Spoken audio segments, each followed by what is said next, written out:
CPI పార్టీలో గతంలో మండల నాయకుడిగా వ్యవహరించిన షేక్ మియా జానీ 15వ వర్ధంతి సందర్భంగా సిపిఐ పార్టీ ప్రస్తుత జిల్లా నాయకుడు షేక్ షబీర్ పాషా మాట్లాడుతూ మియా జానీ లోటు తీరనీది అని మన నుండి దూరమై 15 సంవత్సరాల కాలం గడిచిన మియా జానీ బడుగు బలహీన వర్గాల ప్రజలకు చేసిన సేవల గురించి స్థానికులు ఇంకా గుర్తు చేసుకుంటున్నారని మియా జానీ చేసిన పోరాటాల గురించి తెలిపారు. వాళ్ళ దగ్గరే ప్రజల మధ్యలో ఉంటూ అక్కడే భోజనం చేస్తూ ప్రజల మధ్యలో తిరిగి ఈ ప్రాంతంలో ఒక తిరుగులేనటువంటి నాయకుడిగా కమ్యూనిస్ట్ పార్టీ నాయకుడిగా మియా జానీ గారు నిలబడటం, మరి నాటి కమ్యూనిస్ట్ పార్టీ నాయకులు అమరజీవులు కామ్రేడ్ నల్లమల గిరిప్రసాద్ గారు, మొహమ్మద్ రజబలి గారు, మననే చనిపోయినటువంటి చెన్నారెడ్డి గారు, వాళ్ళందరి సాహచర్యంలో పనిచేసారు. తర్వాత మన సీనియర్ నాయకులు పువ్వాడ నాగేశ్వరరావు గారితో పాటు అనేక ఏళ్ళు కమ్యూనిస్ట్ పార్టీలో పనిచేసిండు. తర్వాత సిద్ధి వెంకటేశ్వర గారు, చౌదరి గారు, ప్రస్తుతం మన రాష్ట్ర కార్యదర్శి ఎమ్మెల్యే కోనేని సాంబశివరావు గారితో పాటు కూడా పనిచేసినటువంటి అనుబంధం ఉంది.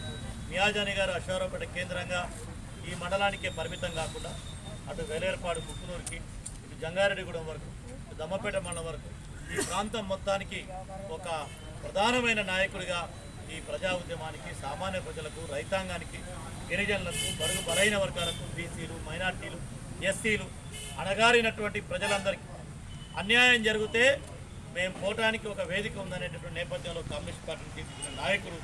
ఆయన లేనటువంటి లోటు మనం ఎన్ని మాట్లాడుతున్నా తీర్చలేదు. అయినప్పటికీ ఇవాళ మనందరం నేర్చుకోవాల్సింది ఏంటంటే మారినటువంటి సమాజ పరిస్థితులు కమ్యూనిజం పని అయిపోయిందని, ఎర్రజెండాలు తగ్గిపోతున్నాయని ఒక విషయ ప్రచారం కొనసాగుతున్న కాలంలో ఇవాళ దేశంలో, ప్రపంచంలో, మన రాష్ట్రంలో, మన దేశంలో ఎర్రజెండాల యొక్క అవసరం ఇవాళ పెరిగింది.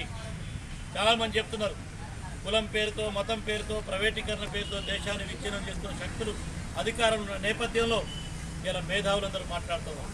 కమ్యూనిస్టుల యొక్క అవసరం ఈ దేశానికి ఉంది, ఎర్రజెండా యొక్క అవసరం ఈ దేశానికి ఉంది.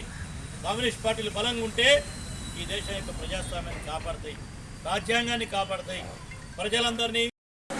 కమ్యూనిస్ట్ పార్టీ నాయకుడు మియా జానీ గారి 15వ వర్ధంతిని అశ్వారావుపేట నియోజకవర్గ కేంద్రంలో వారి వర్ధంతిని జరుపుకోవడం జరిగింది.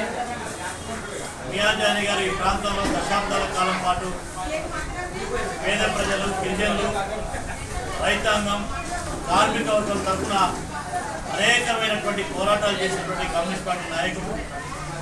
ఒక నిజాయితీగా, నిబద్ధతగా జనం పక్షాన పనిచేశాడు. ఇక్కడ భూస్వాములకు వ్యతిరేకంగా అన్యాయం జరుగుతున్న దానికి, అన్యాయానికి వ్యతిరేకంగా న్యాయం పక్షాన్ని నిలబడి పనిచేసిండు.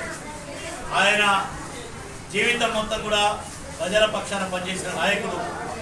ఆయన వారసత్వంగా ఇవాళ కమ్యూనిస్ట్ పార్టీ అశ్వారావుపేట ప్రాంతాల్లో, ఈ నియోజకవర్గంలో ప్రజల యొక్క సమస్యల పరిష్కారంలో నల్లమల గిరిప్రసాద్ గారు, రజబలి గారు, సరే ఈ ప్రాంతంలో మియా జానీ గారితో పాటు సహచరులుగా పనిచేసిన చెన్నారెడ్డి గారు, అనేక మంది నాయకులు మరి కమ్యూనిస్ట్ పార్టీ కోసం పనిచేసినటువంటి నాయకులు ఉన్నారు.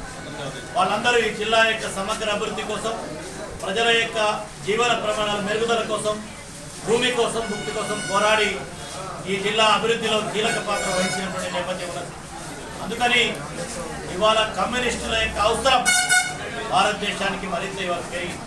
ఇది మేము చెప్తాం కాదు, ఈ నిజమైన దేశభక్తులందరూ అడుగుతా ఉన్నారు. ఇలా కమ్యూనిస్టుల యొక్క బలం తగ్గితే ఈ దేశం యొక్క సమగ్రత, సమైక్యత, ఈ దేశం యొక్క రాజ్యాంగం యొక్క సమగ్రత కూడా పోయేటువంటి అవకాశం ఉంది. అందుకని ఈ దేశంలో ప్రజాస్వామ్యం మనగలగాలంటే, రాజ్యాంగం పరిరక్షించబడాలంటే, ఈ దేశం ఐక్యతగా ప్రజల ముందుకు పోవాలంటే ఎర్రజెండాల యొక్క అవసరం పెరిగింది, దాని బలం యొక్క అవసరం పెరిగింది. అందుకని మియా జానీ గారి వర్ధంతి సందర్భంగా ఇవాళ మేము కానీ, ప్రజలు కానీ అందరం ప్రతినప్పునేది కమ్యూనిస్టు పార్టీలు మరింత ప్రజలు దీన్ని ఆదరించాలి. ఇవాళ ప్రజల యొక్క జీవన ప్రమాణాల మెరుగుదల, విద్య, వైద్యం, భూమి సమస్య, లేదా పనిచేస్తున్నటువంటి కార్మిక వర్గానికి మెరుగైనటువంటి వేతనం, వీటన్నిటినీ ఇవాళ కాపాడుకోవాలంటే కమ్యూనిస్ట్ పార్టీలు మరింత బలపడాలి.